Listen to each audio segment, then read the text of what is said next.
What up, boys, and welcome back to yet another video. So in this mini-series, I'm featuring all of the rare elites in the different zones because there's a lot of rare elites that came back with patch 10.17 and a lot of items that are back to rare mobs that we've always had in the game. They just wiped the loot off the mobs, and instead of doing individual videos on each elite, I wanted to go through the zones, show all the rare spawns, and which one is worth camping and killing in general, and why that is. Now, before we start Westfall, which is in today's video, big thank you to every single one of you guys for picking up this 0 to 10 million gold guide. Support has been absolutely insane. Really do appreciate it. And if you haven't grabbed it yet, you can find it linked in the description. And by using the discount code Dragonflight, you'll get it for 50% off.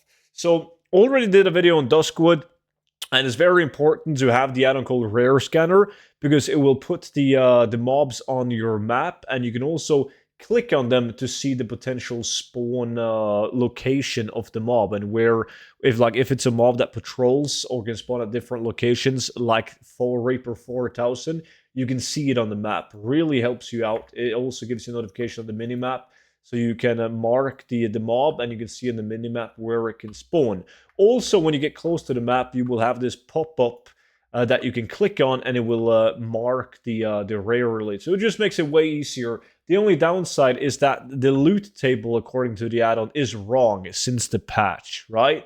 So I made my own little map of the elites that's worth killing. And I marked them right here. So if you want this map, you can just take a screenshot or whatever right now. But we're going to go through them one by one, what you're after from each of the rare elites. So starting with the first one is the one that I'm located at right now, which is Sergeant the Brash Claw. I'm going to go ahead and kill him and hopefully get some good loot, which I did not get.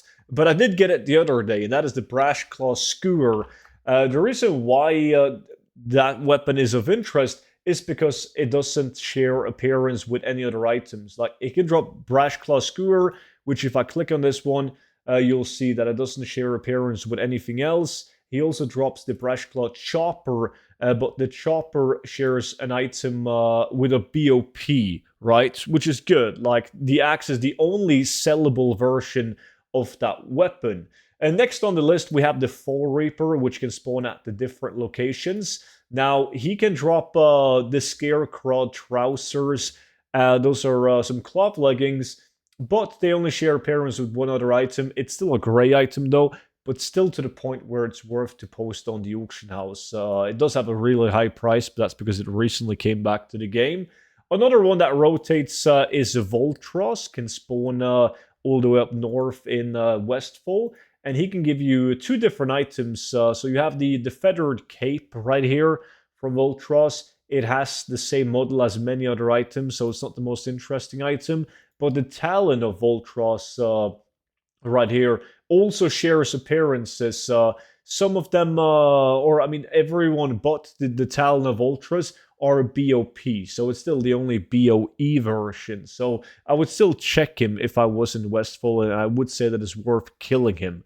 Then we have my man Slark, which runs around on the beach all the way up north in Westfall. He drops Slarkite and the Coral Claymore. And it's pretty much the same with this. Like, this chest right here does have shared appearances, but you're killing him really for the Coral Claymore. Which also has a shared appearance, but it's with a TBC quest item. It's a BOP. So if you do get the chest piece, it's still worth to put that up on the auction house, but I wouldn't expect it to sell super fast. Next up, and this one is inside the cave right here. This is the entrance of the cave, and he's going to be located all the way inside the cave of Westfall. And he can drop the Rock Chipper, which is a white item. It does share appearances with something like one of the rarest items in the game, the Digmaster 5000. Also, this one right here, and this green one, Shatterstone Pick. So it's a fast-selling mog. The Burrowing Shovel, on the other hand, shares items with like the most basic stuff that you can buy from vendors, so it's not that interesting. I've still sold one though, so again, worth to put up on the auction house, but not the main item you'd be going for. And then you also have Lepretus, which has a very long spawn time compared to a lot of these guys. I'm not sure what the exact spawn time is, but it's quite long. And he can drop the Ghoul Fingers, which is a unique pair of gloves. He also drops the Ghoul Fang, which has a way lower drop chance. And it shares appearance with one item, but it's a BOP. So once again, great items to have up on the auction house.